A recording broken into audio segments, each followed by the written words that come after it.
My cousins called me a thief for inheriting their dad's millions. Then the truth emerged. I, 29M, never expected to be writing this post, but recent events have left me shocked and desperately needing perspective. My uncle passed away last month after a brief but brutal battle with pancreatic cancer. He was always the black sheep of our family, incredibly successful in business, but distant from most relatives, including his own children. I was probably the only one who maintained a genuine relationship with him over the years, though I never realized how significant that would become. The reading of his will yesterday turned into absolute chaos. My uncle left me roughly 80% of his estate, estimated at around $40 million. His 3 adult children received only modest trust funds of about $500,000 each. When the lawyer finished reading, all hell broke loose. My oldest cousin flipped the conference room table, sending papers flying everywhere. The middle one started screaming about lawyer fees and private investigators, while the youngest just sat there, tears streaming down her face, shaking her head in disbelief. Here's where things get complicated. Growing up, I spent a lot of time with my uncle because my parents worked multiple jobs to make ends meet. He'd pick me up from school, help with homework, and sometimes take me to his office. He taught me about business, took me to meetings, and became more than just an uncle. He was a mentor figure. What I didn't realize until yesterday was how differently he viewed his own children. As security escorted my cousins from the lawyer's office, yes, it got that bad. My uncle's former assistant pulled me aside and handed me a sealed envelope. Inside was a letter and a USB drive containing what she called insurance. The letter detailed years of entitled behavior from my cousins, demanding money for failed business ventures, luxury cars, and expensive vacations. They'd never worked a day in their lives, living off his wealth while treating him like a walking ATM. The USB drive contained recordings of phone calls and meetings that painted an even darker picture. My cousins would mock his humble beginnings, calling him new money and shaming him for not being generous enough despite the millions he'd already given them. One recording captured my oldest cousin laughing about how their father still acts like he's some poor kid from the projects when he suggested they get jobs. The real gut punch came when I learned they'd tried to have him declared mentally incompetent last year when he refused to fund another of their schemes. The youngest cousin had racked up $300,000 in credit card debt and needed it cleared. When he refused, they filed legal papers claiming he was showing signs of dementia and needed a conservatorship. They even tried to prevent him from seeing his grandchildren unless he paid up. The assistant showed me text messages, legal documents, and medical evaluations proving everything. Today, my phone won't stop buzzing with messages from family members. Half are calling me a manipulative thief who took advantage of a sick old man. The other half are suddenly my best friends, asking for loans now that I'm loaded. My aunt, their mother, left me a voicemail so vicious it made my wife cry. My cousins have already filed a lawsuit claiming I manipulated their father, and their lawyers are sending aggressive letters demanding access to his medical records and personal documents. What's eating at me isn't the money. It's realizing how my uncle must have felt watching his own children become exactly what he worked so hard to avoid being. He grew up in government housing, worked 3 jobs to put himself through night school, and built everything from scratch. He wanted his kids to understand the value of hard work and the responsibility that comes with wealth. Instead, they became the entitled rich kids he despised. The letter explained how he tried for years to course correct. He set up businesses for them to run. They ran them into the ground while paying themselves massive salaries. He offered to match any money they earned from working. They created fake consulting companies to bill him. He tried to get them interested in philanthropy. They used charity galas as excuses to throw lavish parties. The most surreal part? In his letter, he said leaving me the money wasn't about punishing them.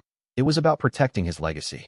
He wrote that I was the only one who ever asked him about his life, his struggles, and his dreams rather than just his bank account. While his kids were demanding Range Rovers, I was asking for advice about my small business startup. When they were flying private to Ibiza, I was sitting in his office learning about investment strategies and business ethics. Last Christmas, before his diagnosis, my uncle and I spent hours talking about his childhood. He told me about selling newspapers at age 8 to help his mom make rent, about working in a factory at 16 to save for community college, about the first small business loan he got, and how terrified he was of failing. His kids had never heard these stories because they'd never asked.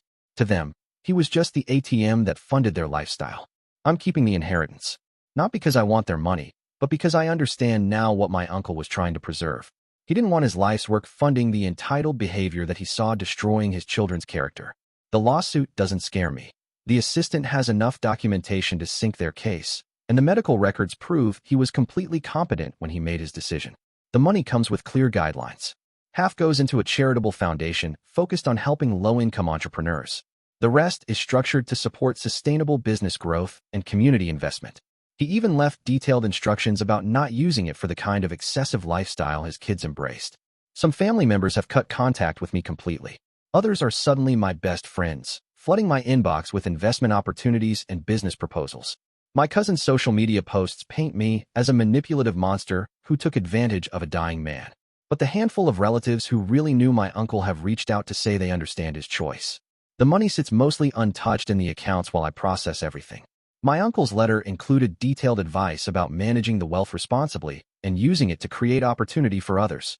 He knew exactly what he was doing, and that's what breaks my heart the most. No parent should have to protect their legacy from their own children. Yesterday, I visited my uncle's favorite diner, the same one where he'd take me for breakfast and teach me about compound interest over pancakes. The waitress recognized me and started crying. Apparently, my uncle had been helping her son through community college. She had no idea he was wealthy. She just knew him as the kind man who cared enough to ask about her family and offer help. That's the legacy he wanted to preserve. The lawsuit is getting ugly. My cousin's lawyers are deposing everyone who knew my uncle, trying to build a case that I manipulated him during his illness. They're particularly focused on the 3 months before his death, when I visited him regularly in the hospital.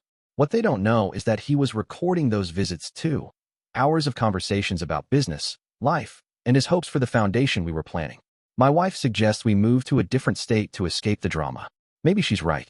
Our house has been vandalized twice. We installed cameras after the first time, and someone keeps sending anonymous letters to my employer claiming I'm under investigation for elder abuse. But part of me feels like running away would dishonor what my uncle stood for, making hard choices and standing by your principles, even when it costs you relationships. The hardest part is seeing my cousin's kids at family events. They're still young enough to change, to learn the values their parents rejected. My uncle's letter expressed hope that they might be different if given the chance. That's why he set up separate educational trusts for them, managed by the foundation. They can get funding for school or starting businesses, but not for luxuries. So here I am, a formerly middle-class guy suddenly worth millions, watching my family tear itself apart over money. The inheritance wasn't random or spiteful. It was a carefully considered decision by a man who spent decades watching his children become everything he didn't want them to be. He chose to invest in potential rather than enable entitlement. Am I wrong for keeping it? Should I give in to family pressure and split it with my cousins? The money would change their lives, but that's exactly what my uncle was trying to prevent. I keep reading his letter, and every time I do, I understand his choice more clearly. He wasn't just leaving me money. He was entrusting me with his values, his hopes, and his vision for making a difference. Edit. Thank you all for the responses. To address some common questions. Yes, I have excellent lawyers handling everything. The will is ironclad, and there's extensive documentation of my cousin's behavior. My uncle knew they'd contest it and prepared accordingly. I've decided to honor his wishes and use the money as he intended, to create opportunities for others while preserving the values he believed in. The foundation launches next month, focused on providing business education and startup support for low-income entrepreneurs. It's what he would have wanted.